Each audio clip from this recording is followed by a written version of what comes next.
I'm Tom Baker, this is Chasing Cars, and this is the new Genesis GV80, one of the cars I've been most interested in driving this year. The GV80 has just arrived in the nick of time for the end of 2020, but it does come here to Australia as a 2021 model.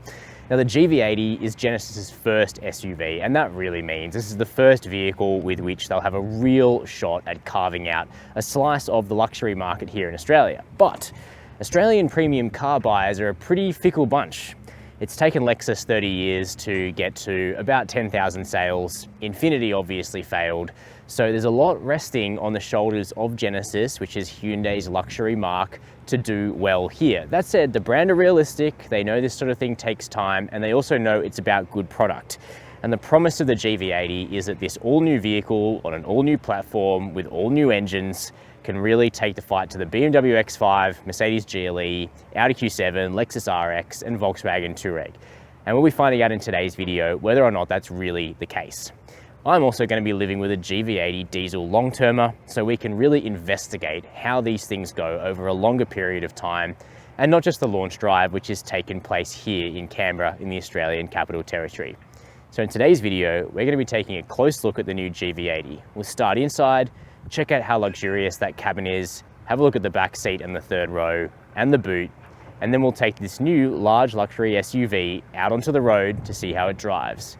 But before we get started, make sure to hit subscribe down below and the notification bell. Inside the Genesis GV80 is where I think this car will probably change quite a few minds when people sit in it, because not only is there nothing in here that reminds you of a Hyundai. Clearly the brand learned the lesson from the G70 sedan, which had too many shared components in its interior, but this is also leveled up compared to a BMW X5, an Audi Q7, a Benz GLE. Now in those cars, they usually have option packs which let you add leather extensively around the cabin, but you don't get it as standard, and that's something that's quite different about the Genesis GV80. As standard, this car arrives in Australia with leather lining almost every surface you can see and touch. So you get into this car and you just immediately go, right, okay, this is really quite plush. That's especially the case because while there is an all black color combination, there was only one car out of say 10 on this launch that had it, and that's because Genesis were using the opportunity to show the vast customization you can do in terms of interior colors that really make this car your own.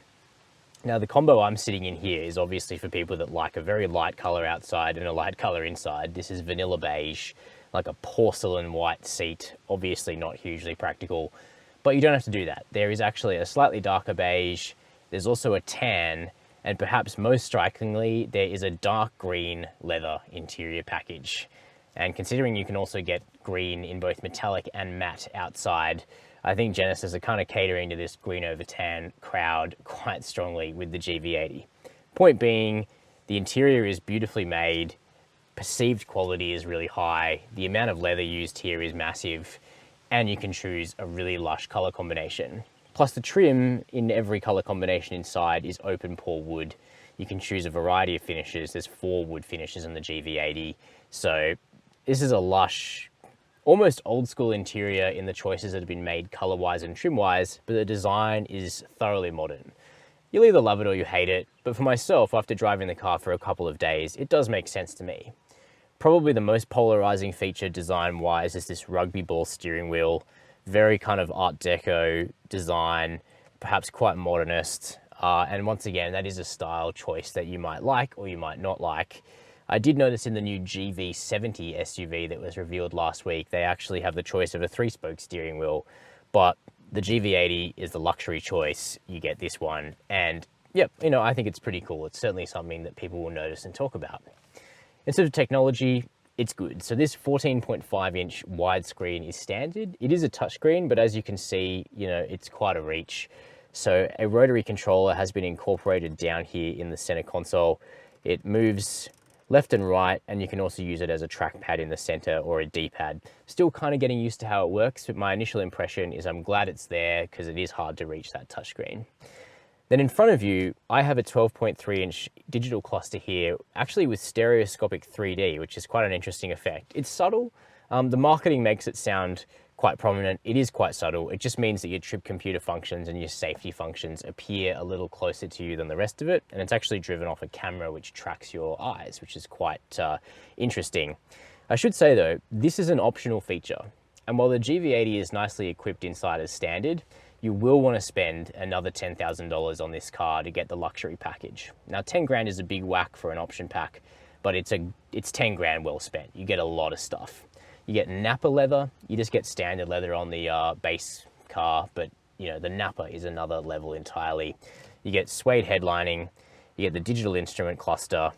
You get active noise cancellation, which uses microphones in the headlining to send an inverse sound wave to keep this cabin really, really quiet. You get a better driver's seat with 18-way adjustment and a massaging feature. You get heating and ventilation for the second row seats. You get power sunshade for the second row seats, and you also get some extra safety features I'll touch on later. So I'd basically pretend the base spec didn't exist and just go the extra 10K on the Lux pack, because it really makes this vehicle as good as it can be. In terms of practicality, we've got 2 decent cup holders here. We've got a storage space ahead of the shifter with an individually cooled wireless phone charger. We've got 2 USB ports. We've got an armrest between the seats with kind of individual opening, which is all felt lined. Decent sized door bin, so you still won't be able to get a litre sized water bottle in there, which is a shame.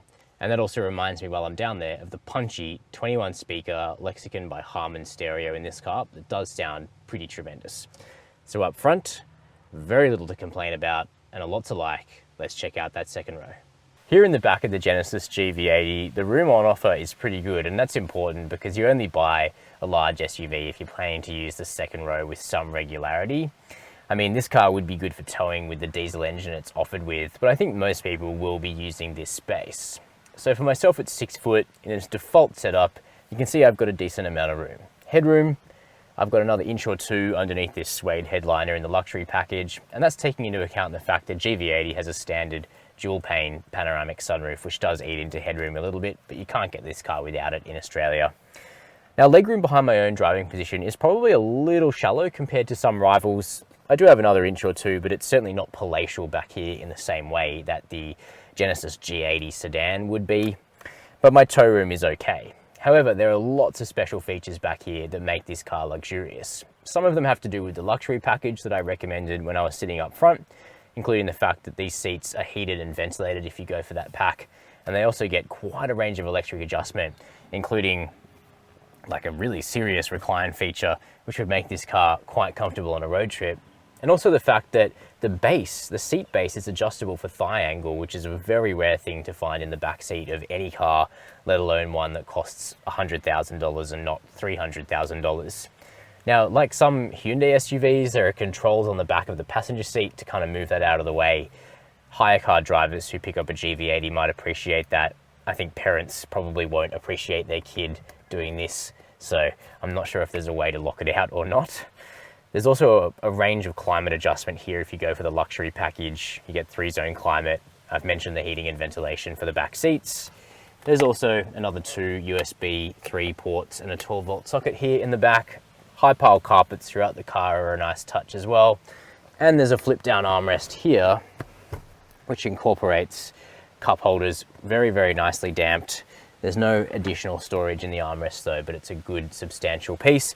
And we get power sunshades here in the second row with that Lux pack too. Lots of lush materials, still leather lined in the back as you would expect at this price point. So a comfortable car for traveling in the second row. And at this point, I'll put up an overlay of myself clambering into the third row to see how flexible the GV80 is as a 7-seater. So while it's great to have the flexibility of a third row in the back of the GV80, as you can see, this really is a kid-only zone, largely because the headroom is hemmed in by the fact the roofline tapers down. But what about in the boot of the GV80? Well, a power tailgate is standard, as you'd expect, revealing 727 litres of space behind the second row. If you have the third row seats up, it's pretty much only got room for the school bags, but with power adjustment to drop both the third and second row, it's easy to expand the amount of room in the back of this large SUV.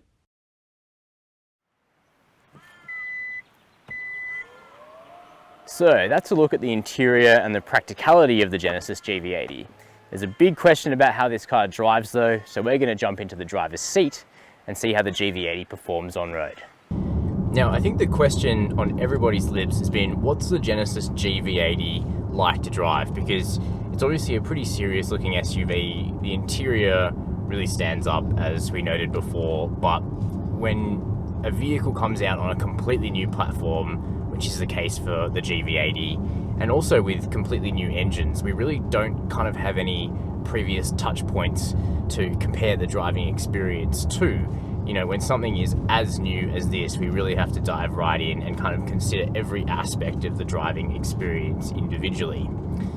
Now, as I hinted at before, the GV80 kind of differs from its competitors straight away in terms of philosophy, because Genesis are really targeting comfort rather than sportiness or athleticism in this car. And when you consider that this is a large 3-row luxury SUV, right off the bat, that does make pretty good sense if you ask me, because while you can make a car like this go around corners quickly in the style of a BMW X5M or an Audi Q7 or RS Q8, it's, you know, difficult to defy the laws of physics, and it requires accepting a number of compromises in terms of ride quality, in terms of packaging, and Genesis wanted to not make those compromises, basically. So what we have here is kind of more of a cruiser, more of a grand tourer among large SUVs, rather than a car that tries to be sporty for sportiness' sake.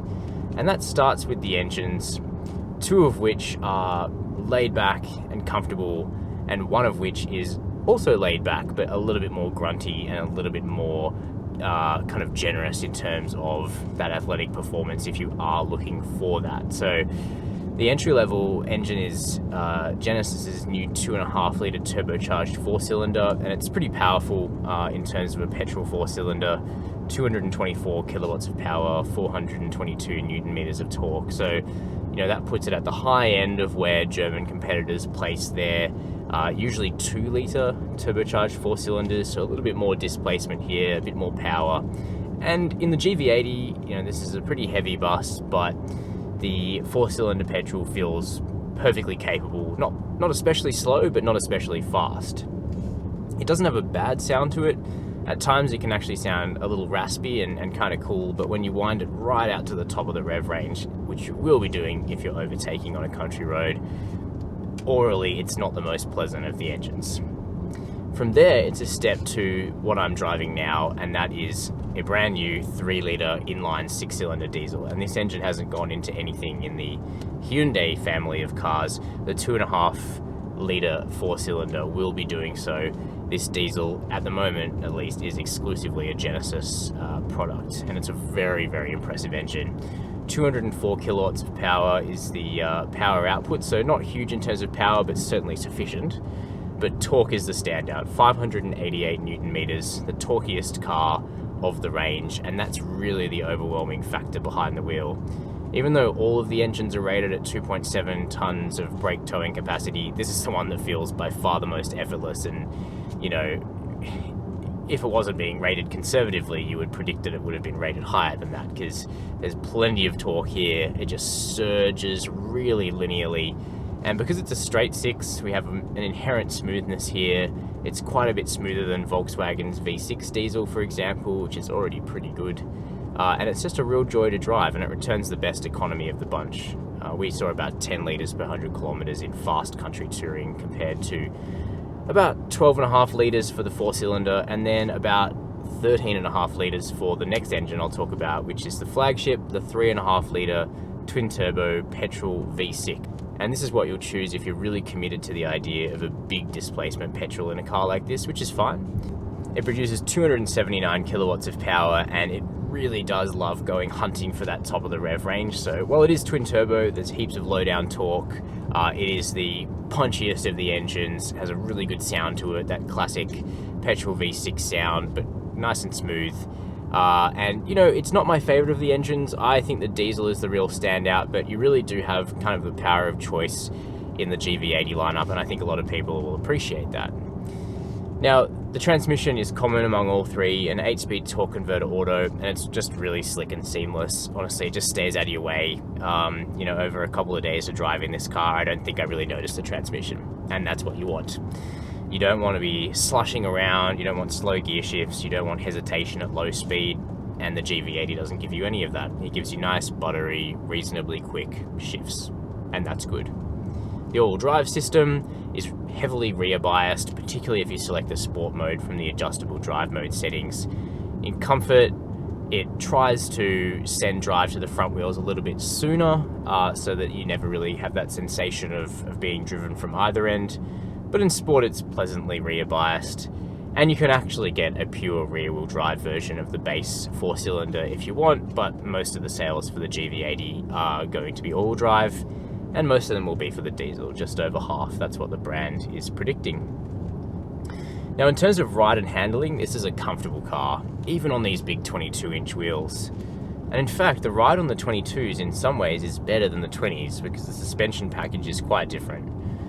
On the 20-inch wheels, you just get passive suspension, passive dampers. You can't change the way it rides. And the ride is okay, but occasionally it can kind of find a harder edge, and it's not always totally refined. Whereas on the 22-inch wheels, you get the camera-driven, continuously adaptable dampers, and it's actually a really good system. The camera is scanning the road surface for imperfections so it can prepare the dampers for the impact. While it's not quite as magic carpet-esque a ride as in a Mercedes-Benz S-Class with a similar system, it's a pretty good setup, and it really does isolate you from the worst bumps that you see coming up. And given that we're on such large wheels and low-profile tires, I actually reckon they've done a fairly outstanding job of, you know, just keeping that kind of opulence and plushness going in the cabin. It's a nice, comfortable, easy ride quality in the GV80. Really nice and impressive. That being said, in order to achieve that comfortable ride quality, body control has been sacrificed at times, and it's certainly not as pinned down as a BMW X5. So if you're looking for something a little bit more naturally athletic and will kind of turn it on a little bit more on a winding country road like this one, an X5 is still going to stand up to that kind of treatment better. You can put the GV80 in sport mode, which, if you have the adaptive suspension, does kind of tie down the ride and the body control to some degree, but even sport mode in this car is only what you would consider comfort in something like an X5 or a Q7. It's not actually that sporty. And I think a lot of people shopping in this segment will appreciate that because, as I was saying before, physics are a thing. A vehicle like this isn't really intended to be sporty, so it's better if it doesn't kind of pretend to be something that it's not, but it is something to keep in mind. But if what you want to do is sit back in these gorgeous Napa leather chairs and just let the horizon come to you without feeling too much in the road and without needing to hustle too hard, the GV80 is going to be right up your alley. Now, it can be hustled. It is up to the job. It's on Michelin Pilot Sport 4 SUV tyres, so really high quality rubber for a car like this that will be expensive to replace, but they do let you drive it quickly around corners without too much fuss. You can do it, but this is a car that's more graceful, driven at 7/10, not so much 8/9, and that is what sets it apart from some of the German cars in this segment. So it's not a negative, it's just something that's different about this car, I would suggest. The steering, though, is quite light, quite direct, though. You kind of get this almost Range Rover-y vibe from it, where you can see right over the prow, really good view forward, and you sit high, you know, in quite a command driving position. It feels quite powerful, commanding, good visibility. It's a relaxing car to drive. Part of the reason it's relaxing is because it's also very quiet. It has active noise cancellation, which works pretty well on coarse chip roads like the one I'm driving on now. You can probably hear me pretty well. It's also relaxing because you have a good suite of adaptive safety features, autonomous emergency braking that caters for cars, pedestrians, cyclists, and at junctions, both in terms of junction AUB when you're turning across oncoming traffic, and also front cross traffic alert and braking. It's got rear cross traffic alert and braking. It's got blind spot monitoring. It's got rear AEB or reversing AEB if you opt for the luxury package. Really, that should be standard across the range for a vehicle as large as this. The adaptive cruise control is very smooth and well tuned. The lane keep assist with lane centering is quite aggressive, but it does hold you in the middle of the lane, and it doesn't yell too much at you unless you drive over the line. But you can actually turn most of these systems off if you really want to push on and connect with this car as a driver. But left on, they work well, quite subtly, And yeah, you know, it makes you feel well insulated and safe in this car. So that's a detailed look at the new Genesis GV80 large luxury SUV. Mainly, I'm keen to hear what you think. Do you think they've pitched this vehicle correctly for Australia? Would you consider paying a six-figure price for a new brand's luxury crossover? After having a close look at this car, the interior is certainly up to scratch. It's more luxurious than what you'll get at this price point for many of its competitors. And the driving experience differs itself by being more comfortable and sporty, whereas most cars in this segment really do try and prioritize athleticism over comfort, which can at times feel a little bit incorrect in terms of prioritization, I suppose, but that's just my opinion. So let me know your view down below in the comments. While you're there, make sure to hit subscribe and the notification bell. And as always, thanks for watching Chasing Cars.